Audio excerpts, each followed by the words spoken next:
Hey y'all, looks like the judge in the P. Diddy case has ruled on his laptop. Let's get into it.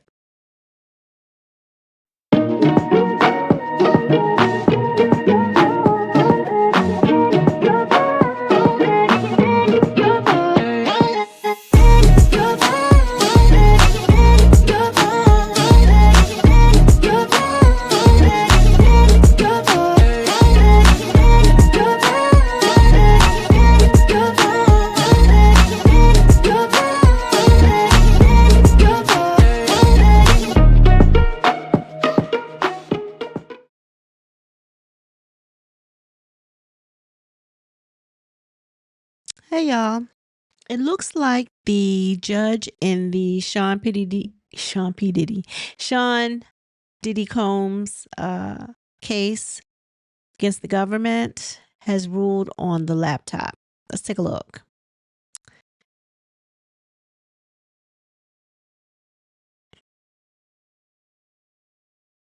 Okay, so it looks like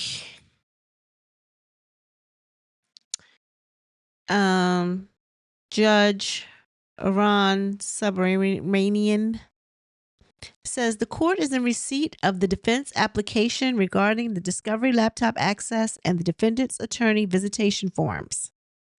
Docket 95. Having reviewed the party submissions, the court orders are as follows. So the MDC is ordered not to turn over defendant's attorney visitation forms to the government. The MDC is ordered to give the defendant access to the discovery laptop 7 days per week from 8 a.m. to 3:30 p.m. This can be in his unit's visiting room or in his unit's VTC room. The purpose of the discovery laptop is to review discovery, not to take or store notes. It is the court's understanding that the laptop has been preloaded with the discovery materials, but does not allow any functionality beyond reviewing those materials. If defendant wishes for broader access to the discovery laptop, his counsel should discuss the issue with the government, which should consider any reasonable proposal in good faith and work with BOP counsel and MDC staff to effectuate them. If there are further disputes, the court will consider adjustments to this order. However, any proposal should be mindful of the court's protective order, the nature of the materials on the discovery laptop, and the fact that the defendant is not isolated in his unit. So ordered. That was as of today. So Diddy has a win. He can have his laptop. So they can't not give him what he needs to try to get a fair trial. They're trying everything in their power not to give this man a fair trial. And it's going to get thrown out if they don't. That's all I'm saying. They need to try to work with them. So there was another docket, another filing that hit today as well. What is this one? This is okay. This one again is from the judge, and it says by Monday, December the 16th at 12 p.m., the parties should meet and confer and submit to the court a joint letter listing the topics that they wish to discuss at the conference scheduled for December 18th. So basically, I'm taking this as he wants the government and Diddy's counsel to agree with what they're going to discuss. He doesn't want this back and forth. He doesn't want one side to submit a group of topics and the other side to submit a group of topics. He needs them to come together. They need to start to work together and try to rectify this. So when they get in front of him, it's boom, boom, boom, boom, boom, boom, boom. And that's it. He's tired of the circus. This is a smart judge. Very smart. Okay, so according to People magazine, okay, it says Sean Diddy Combs accused of shocking and outrageous escapades assaults by three men. 3 men? Really? Really, y'all? It says 3 men have accused Sean Diddy Combs of rugging and R-ing them in new lawsuits filed in New York State on Thursday. Attorney Thomas Giuffria, I don't know, I don't know what that last name, filed the suits in New York State Supreme Court on behalf of 3 anonymous men who all have accused Combs, 55, of serving them spiked drinks and assaulting them between 2019 and 2022. So that's fairly recent. You mean to tell me you're a serial artist? Is he a serial artist? He considered to be a serial artist? Because I can't imagine. Well, I can imagine. I mean, if he's sick individual, which sounds like he might be, guess you don't. That's crazy. Like 2022. One of the men, all of whom are suing anonymously and are referred to only as John Doe, alleged in his suit that Combs has and several of his associates from his Bad Boy Records label rugged and raped him during a 2020 party at Combs' house in East Hampton. So, was he going with oh girl then? Y'all know who I'm talking about, the one that has her own talk show. Carisha, please? Was he with her in 2022? I'm just trying to figure out like the timeline. Throughout the rest of the night, plaintiff faded in and out of consciousness, the suit alleges, adding that the plaintiff attempted to resist his advances, but was unable to do so. He had not consented to this kind of activity or any, and had been incapable of consent while unconscious. Combs' conduct was shocking and outrageous beyond the reasonable bounds of decency, read the suit. Another one of the alleged victims claimed in a separate suit that he and Combs met at a Manhattan nightclub in 2019. He says that he was invited to an after party at the Park Hyatt Hotel where Combs allegedly served him a rugged cocktail and then R'd him. While plaintiff was sitting on the bed, feeling disoriented, defendant Sean Combs looked at him and the other people in the room and said, "He is ready to party." So is that the key line? He looks into your eyes and sees that you're pretty mucked up, and he says, "All right, one, we got him. He's ready, or she's ready."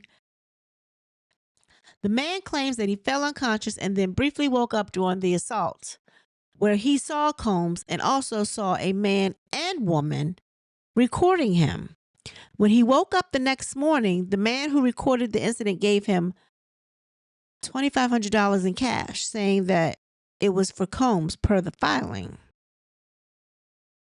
The third accuser alleges in the complaint that Combs rugged and R'd him in 2020 during a meeting between the two at Combs' suite at the Intercontinental Hotel in Times Square. The man says he was employed by Combs for 14 years and contends the two were meeting to discuss payment that John Doe said he was owed.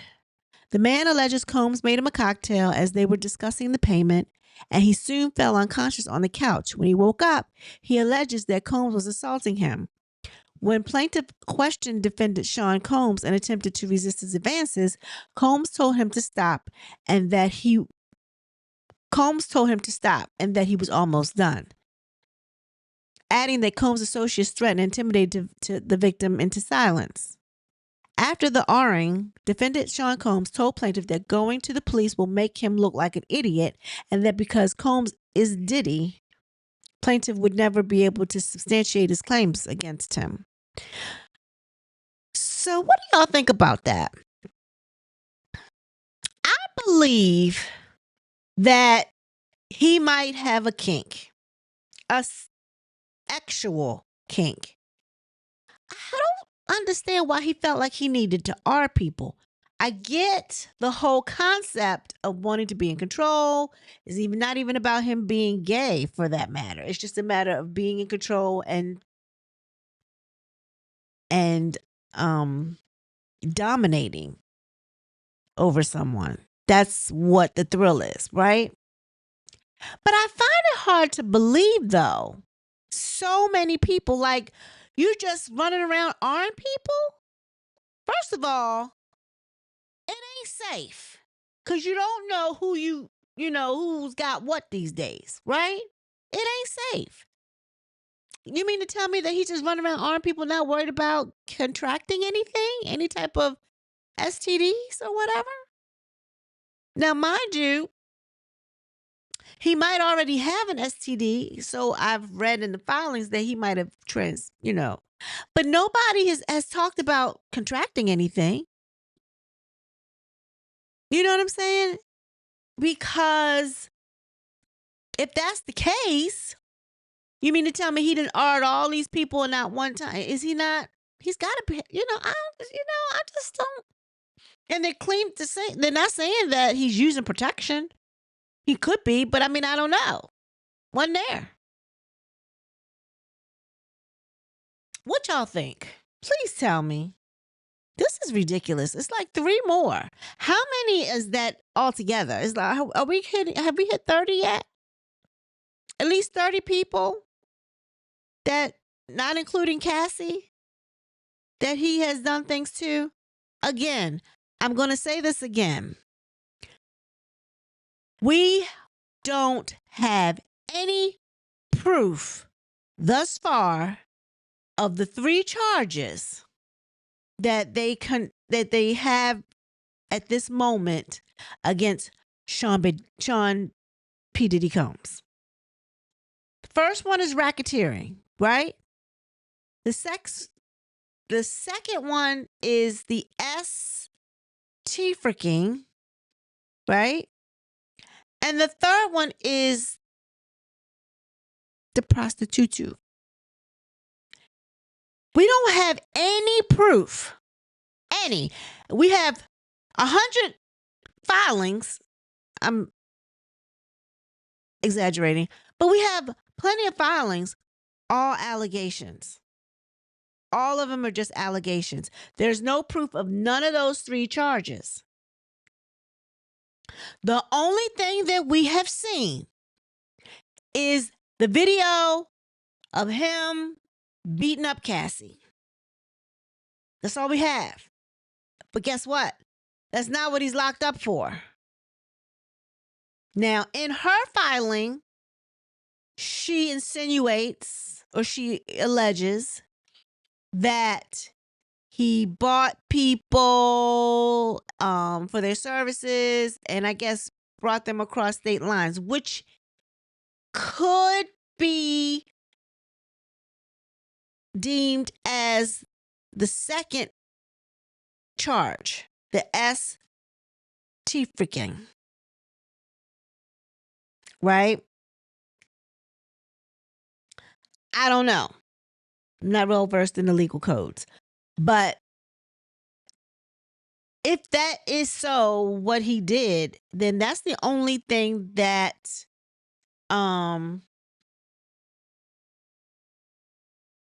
that's been alleged that they could potentially have proof on. Because if they have people that he actually paid them and they crossed state lines, and then on top of that, did he make you take any illegal substances, or did you want to party and take them yourself, not knowing pretty much what you were taking because things were spiked, drinks or what have you? But it seems like he knew what people were consuming.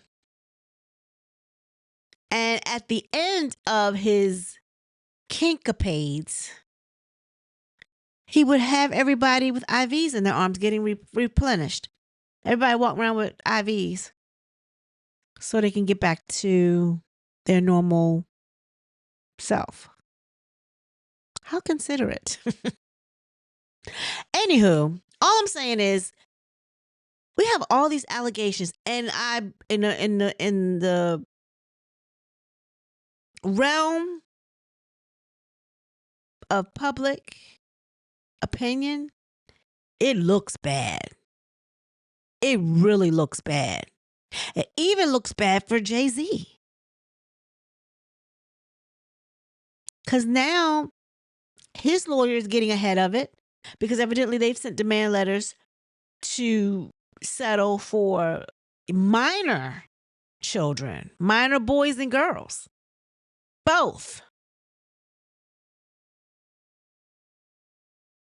Well, they got to come with some proof. I don't know how they're going to do that. I mean, this stuff happened over 25 years ago, right? Something like that. What is your proof? Because you can't be your word against theirs. What is the proof? I'm not saying I don't believe victims. I normally believe the victim first. However, when you have people coming out and you know that there's going to be some money, people just wanting a money grab, Lamisha Fuller, I think that's her name, right? Who made up all that stuff saying she was the lady in the D&G shirt and wasn't. You could see that it wasn't her. I could see that it wasn't her. Maybe not anybody else. At one particular time, I was confused because I remember looking at the photo and I'm like, well, maybe the photo faded because that looks like a white girl. Even stands to me kind of like a white girl. Now, they did infuse some of her photos in there like she was standing, but she had her booty poked out, which is how sometimes black girls stand. White girls don't really stand like that. They do, but they also stand like the one that was in the photo. Not making fun. Sorry. I'm just saying. There was a certain stance that made me know that was a white girl. No disrespect to my white girls out there. I knew that in my mind, in the back of my mind, I knew that was not Lamisha. So when you have people coming out like Lamisha, I'm sure there are other Lamishas mixed in the pile there. They just haven't spoken. But I believe that they reached out to different lawyers and they filed. I believe that. I also believe Cassie's friend about him holding her over the balcony or whatever, right? Again, he's not locked up because he held somebody over a balcony. Those are not his charges. And again, what is the statute of limitation for that? He didn't actually assault her. I'm just saying, what is the charge for that? What is, you know what I'm saying? I get it. I believe her. I believe that happened to her. I do believe that. I believe Diddy thinks he's a gangster. I believe that. He carries himself like one.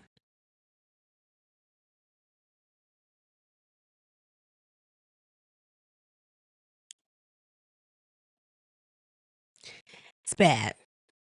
It's pretty bad. Going forward, though, I don't really come out here. It's too much information coming out on Diddy. Now Jay-Z has joined the whole circus. It's just too much. It's too much. I can't come on here every day. Every day there's something. So I will follow the government's case because it's more concrete, even though they're just filing a bunch of stuff.